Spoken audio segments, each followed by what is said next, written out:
Okay, so quick story time because I did not put this story in my book. I forgot, and it might be some stuff that I forgot, but if I have forgot, I will come on and I'll talk about it, just like I'm about to do. Cause I mean, come on, y'all.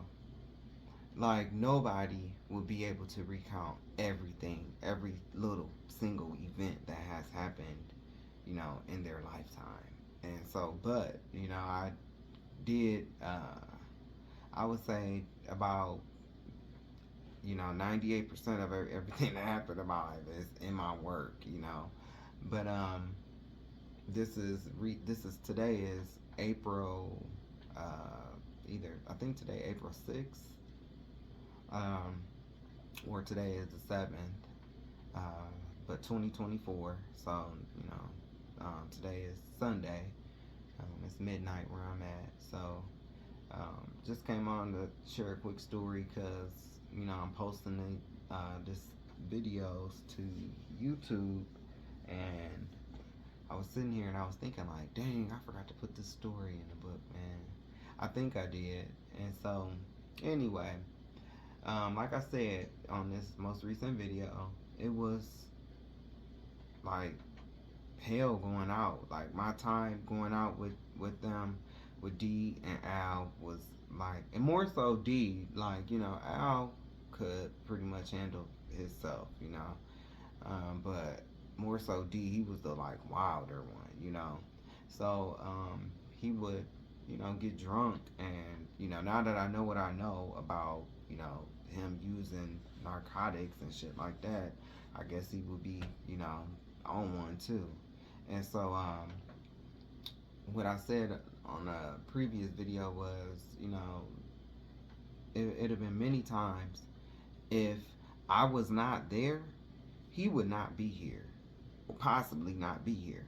And one of those nights was a night that me, D, and Al was at the post in Detroit. D was drunk.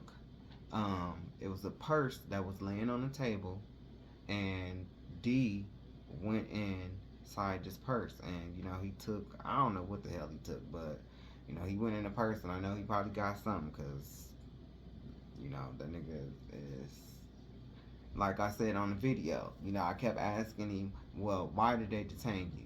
You know what I'm saying? Why did they chase you?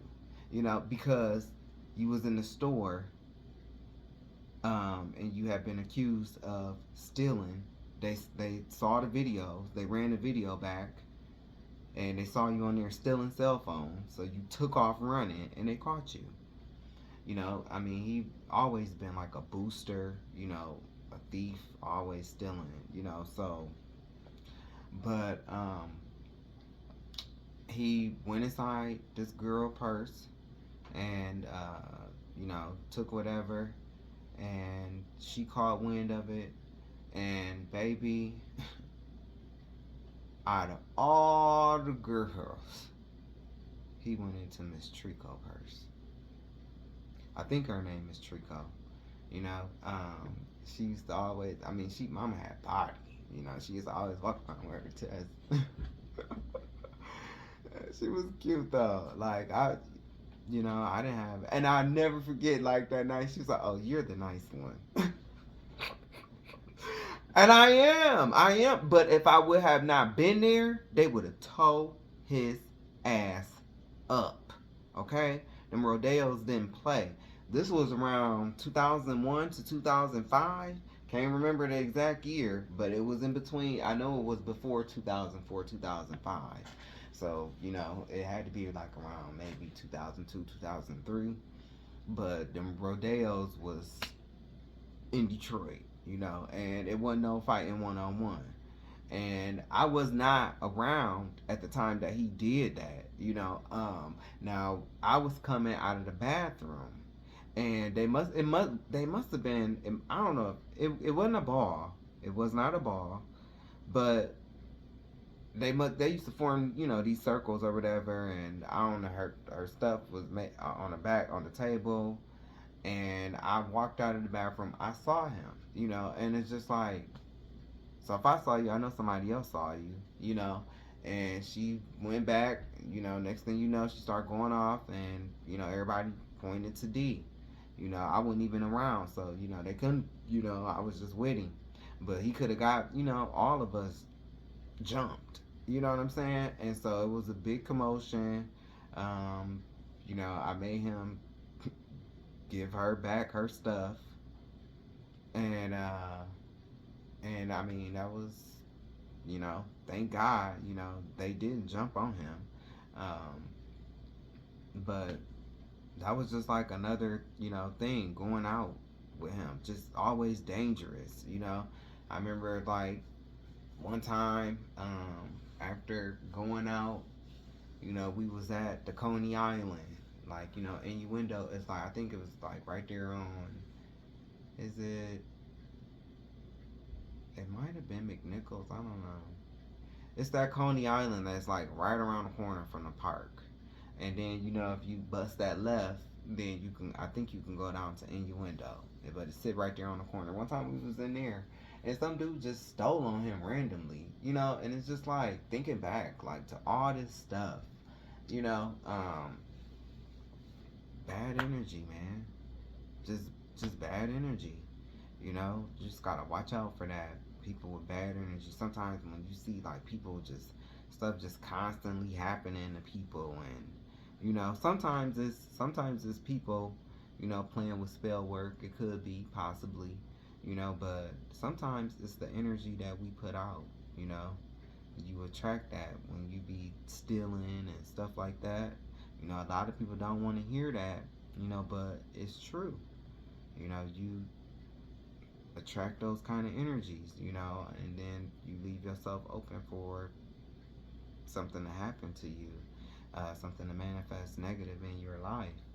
And, you know, um, I'm just glad that, looking back over the course of my life, dealing with him, I thank God that, nothing uh, happened, to me.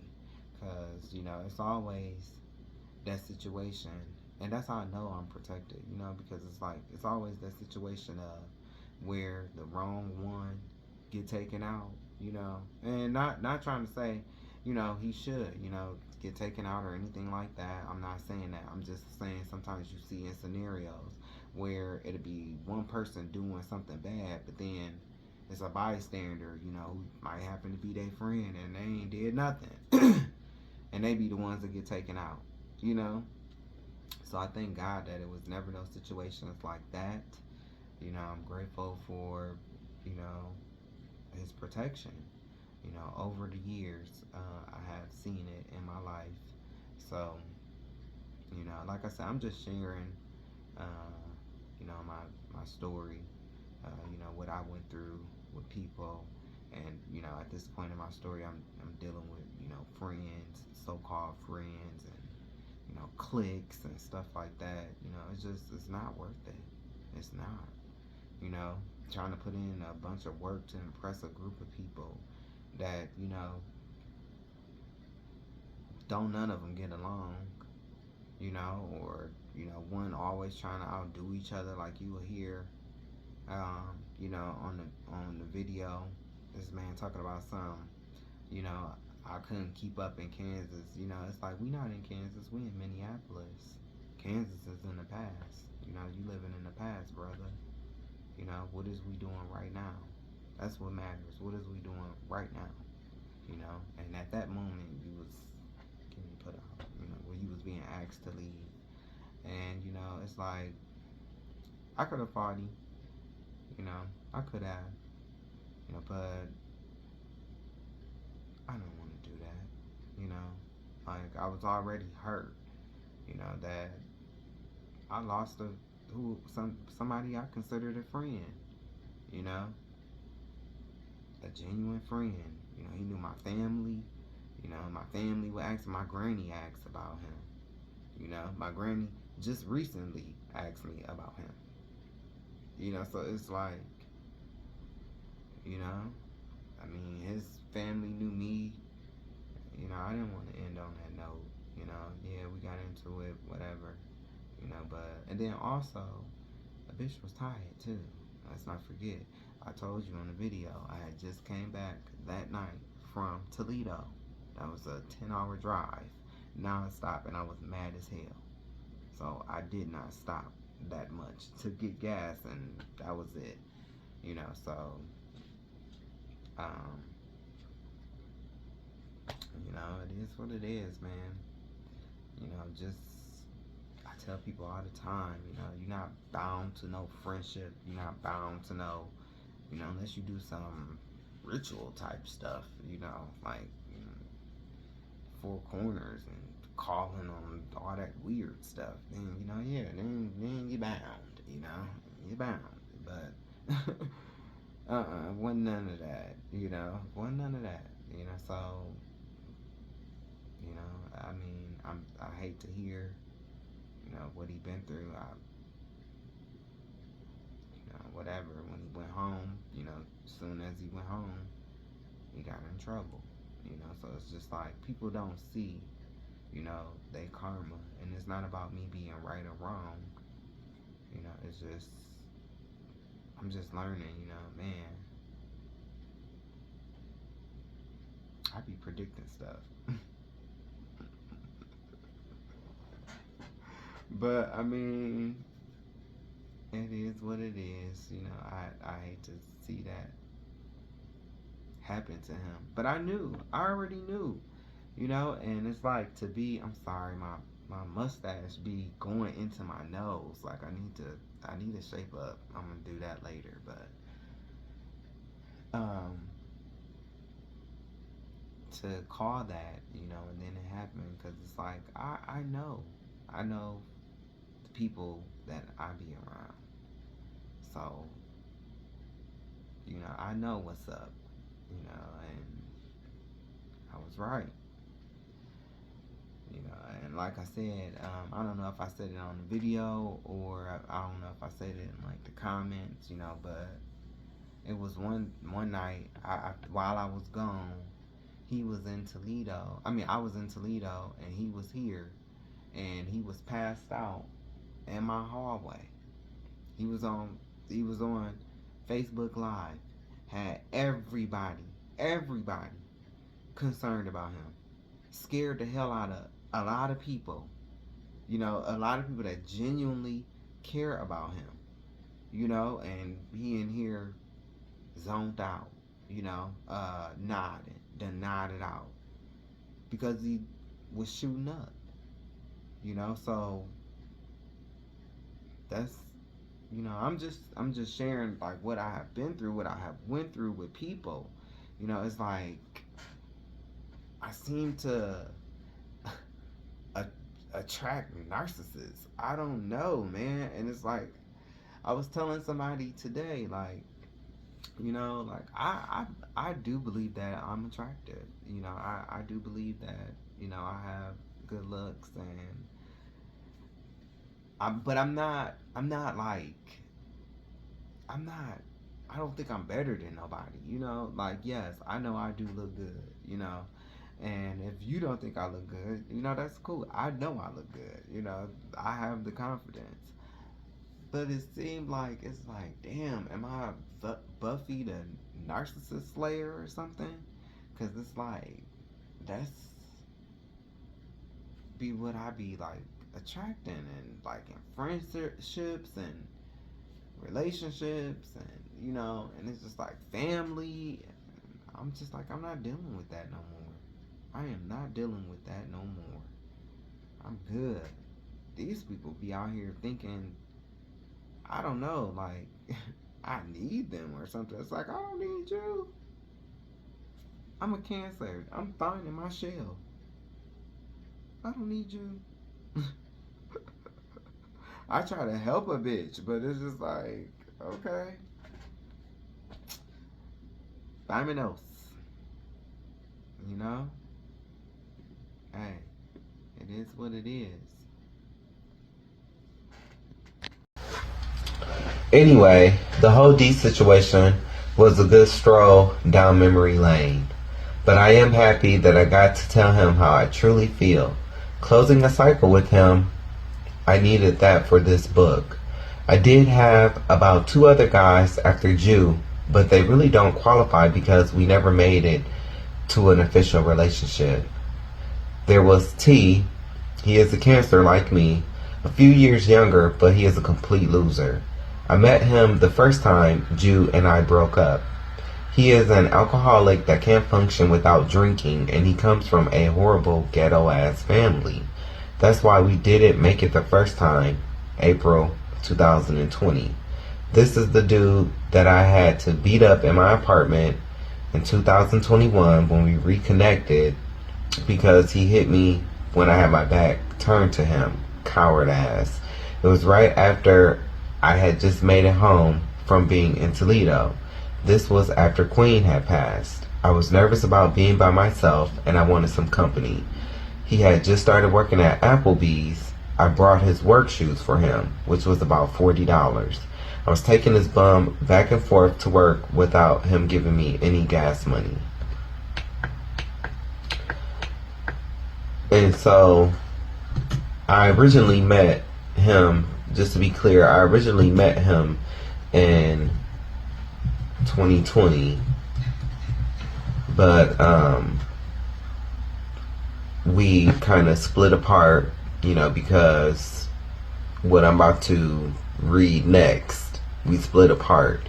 And then we reconnected. The only reason why we reconnected was because I was kind of in a vulnerable place in 2021. This was, like I said, right after Queen had passed. And, I had just got back to Minneapolis, and I really did not want to be by myself. So, like I said, I had wanted some company. He was familiar. We was not on bad terms, but I definitely wasn't expecting what happened. Continuing on. You ever seen the video on YouTube, Instagram, or Facebook of an older black woman dating a younger man, and you can hear him in the background singing Dance for You by Beyonce? The look she had on her face, I know that look because that is what it was like being with T. As he will be getting drunk off of E&J, Apple, he would do shit like what the boy on the video was doing. Singing all out, not caring that I'm in an apartment. And so that was what annoyed me about him when I first met him back in 2020. So that's kind of what, made us part ways. Continuing on. The sex was good though. Well, when he wasn't drunk. If you know me, you know that I can't stand drunk penis. Annoying. Now I'm fast forwarding back to 2021. The day we got into a fight, he woke up upset with me. The previous day, he could have went across the street to get liquor, but he laid up in my bed all day being lazy. So when the liquor store closed and he realized he wasn't going to have a drink for the rest of the night, he wanted to go to a bar. I said no because I was not about to get up, get dressed to take him to a bar so that he could drink. He had his own money. He has family and friends here in Minneapolis. He could have easily went out if he had wanted to, but he wanted me to use my resources, and I said no. The next morning he woke up, he didn't even speak to me. That's how I knew he had an attitude, which was fine with me. I took a shower, oiled up my body, and the next thing I knew, we were in an argument. I turned to walk away, and he ran up on me, hitting me from behind, like the coward that he is. I beat his ass in my room that day. See, these dudes think because I'm nice, I won't knock their ass out. I did call the whack-ass, late-ass Brooklyn Park Police Department, and these bums took over 45 minutes to show up to my house. I live 2 minutes away from a substation that I could see from my apartment complex, and the main headquarters is no more than 5 minutes away. They probably were busy killing a black person or gathering at the Hy-Vee gas station or the Quick Shop on Zane. When they arrived, they did nothing, even though I had scratches from him scratching me. They said it was mutual combat, and they caught him on the property. He stole some wireless headphones from me. I even told them about that, but yet they did nothing. Now, if I was some skinny white girl or girl period, he would have went to jail. Not too long after my incident, there was a skinny white girl that had a boyfriend, and all he did was push her, allegedly, because there was no witnesses, and he still was arrested. I learned about it from one of the Facebook Crime Stopper pages from my city. I guess that's the problem for organizations like GLAAD, but wait, in the past, they have only really cared about white gays anyway, so never mind. Well, in my opinion. The Brooklyn Park Police refused to recognize it as a domestic violence, so I made a promise to myself that if any crime ever happened in front of me, I would never help them. One day, a shooting did happen in my building. Guess who showed up asking questions? The late-ass Brooklyn Park Police Department. Do you think I helped them? Hell no. I also had a brief interaction around October to December of 2020 with a Gemini from Chicago. We'll call him G. So me and Jew did not even make it a year. We lasted November of 2019 to January 2020, off and on until March of 2020. I tried to give him a few chances, but he is a fat ass whore. A liar, like I said. I kept him around as a friend because of our phone deal and was done with him on February 8th, 2022. G was another dude that I helped. He was not living with me, but he was over my house every day. He's one of those, I don't smoke all like that, but end up smoking all your weed. At least he was not like T, who was stunned on his social media with my weed tray, acting like he just bought a lot of weed. G was renting a room from this white couple, so he could not walk around in comfort or smoke in their home. That's why he was always over my house. I ended up finding him in an apartment because my former friend, the Aries at the time, was moving out of her place, and I knew the apartment complex had vacancies. I think I liked G more than he liked me. I think he was just using me until he came up. I did not help him financially, but I did find him the place. He became mad with me because I basically did not want to date his friends. I don't play the friend stuff. I'm not here to date. I'm here to date you, not hang out with your friends. And this was during the very beginning stages of COVID. I was already side-eyeing him about this bump he had on his dick that he was insecure about. I knew it wasn't an STD because I know what genital warts and herpes look like, but it was still a bit much.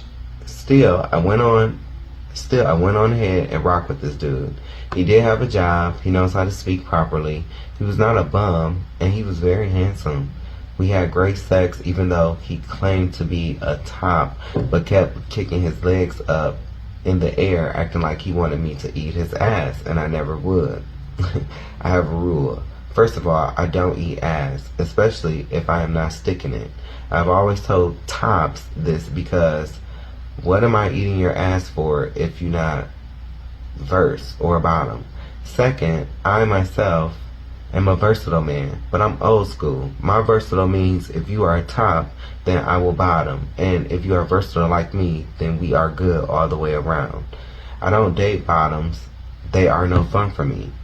But yes, I met G right at the start of COVID when we didn't know too much about COVID. This was before they knew all of what they know now. This was when we were not gathering in crowds. Well, this dude would have a house full of people over, and I was not down with that. What's crazy is the fact that none of these people were around to help him move his bed into his apartment. Most of them don't even have cars. This is not New York City. A car will be of more value than having to pay for Ubers or Lyft, or depending on public transportation in which you might get robbed. Now this boy will go to the bar with his friends, and I will come pick him up at night. You think he gave me gas money? No. He got mad at me because his car was towed from my apartment complex parking lot, and he expected me to pay $300 to get his car out. The night he came over, he had only came over to have sex anyway. He had been on this whole thing of Well, you never want to come to my place to spend the night with me, so I won't be staying the night at your place. Don't ever give me an ultimatum because I would choose me over you every time. His apartment was nice, but his bed was small and uncomfortable compared to mine.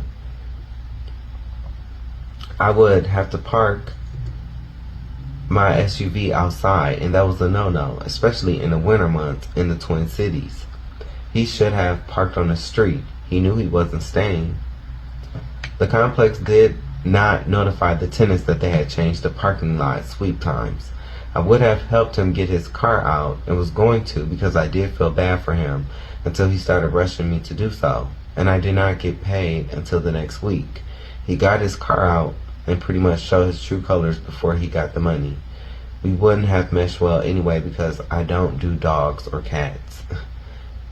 After Jew, T, and G, and M, so Jew is a Virgo, T is a Cancer, G is a Gemini, and M is a Pisces. My thought process was nothing has changed. This is the same old BS. One thing I will say, something D said hit a nerve. He brought up how I stopped doing for myself. I stopped buying clothes, shoes, and stopped taking pride in my appearance pretty much. He was right about that. It just kind of happened as I was trying to get back on my feet when I first came to Minneapolis. I never really felt the need to dress because I felt it was nobody here to impress. But what about impressing myself? Never forget to do for you. DJ, play Drown World, Substitute for Love by Madonna, which is my #1 song for her on my playlist. I love that song, and follow it up with Nothing Really Matters by Madonna. Well, I had forgotten, baby, but I was getting ready to find out that I had been on a journey this whole time and didn't even know it. I never knew that all these things that I had been going through was to close karmic cycles with people in my life. I tried to be loyal to people in my life, but they did nothing but stab me in the back, and I was tired of it. These people are all the same. They play like they don't know me or that I am not worthy to the public, but secretly they hold on to my energy. I just wanted to leave all the bullshit, including fake people, behind and live a life of peace. What I needed was a change or shift in my thinking, and that shift is, I am not a victim. I will not stay stuck in the cycle of negative energy. That's kind of like an affirmation. I'm going to repeat that again. I am not a victim.